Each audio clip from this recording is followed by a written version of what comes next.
छेखवा जी हालत आहे। ये छेखवा में न एसडीओ थो अचे, न इंजीनियर थो अचे, न दारोगो थो अचे, न बेलदार थो अचे, न को खाटी थो खणाए। छेखवा ईअं आहे जीअं ढूंढ आहे। ख़बर रिपोर्टर नियाज़ हुसैन तुन्नियो जी रिपोर्ट मुताबिक़ शेखवा ऐं नूरवाह जा आबादगार ऐं हारियुनि एहतिजाज मुज़ाहिरो करे मीडिया सां ॻाल्हाईंदे चयो त असांजे शेखवा ऐं नूरवाह पुछड़ी वारनि आबादगारनि खे पाणी नथो ॾिनो वञे, जंहिं में असांजा लखियन रुपया ॿिज सड़ी रहिया आहिनि। आपाशी अमलदारनि पंहिंजे रिश्वत जे बाज़ार गरम करण लाइ हद राति पाणी जे कोट पैदा करे असांखे ऐं असांजे बचनि खे बुखनि काटण ते मजबूर कयो वञे थो।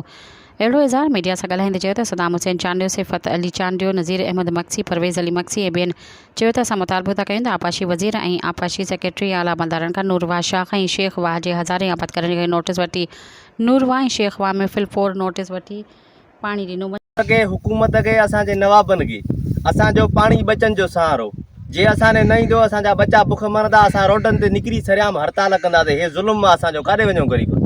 असांखे 12 महीने रोज़ी ओए ये बाज बारिया भाई पर बा आए वरी पर वरी सुकी परम सिया था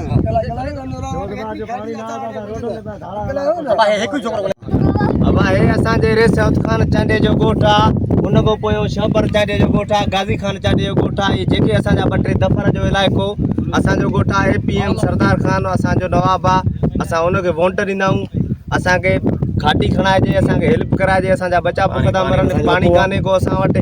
जे सफ़ा पाणी न घुराईंदो जरा असां रोडनि ते बि पी बच्चा पालींदासीं पंहिंजा। रोंबा कयो। इन खां अलावा तव्हांजे ॾाढो सूरत हाल आहे, ॿिज जी हालत इहा आहे त सुकियो पियो आहे, ॿिज सरनि था पिया।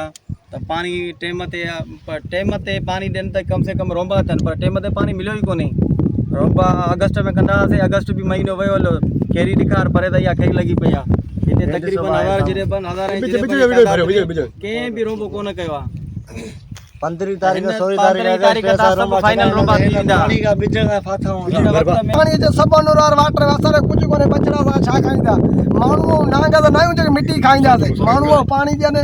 असां गरीब माण्हू काढ़ींदासीं। हाल ॾिसी तो कारी खमीस 80 कांच, गरीब असां मोला ई मुड़स काढ़ींदासीं। मौक़ो थी वई आहे त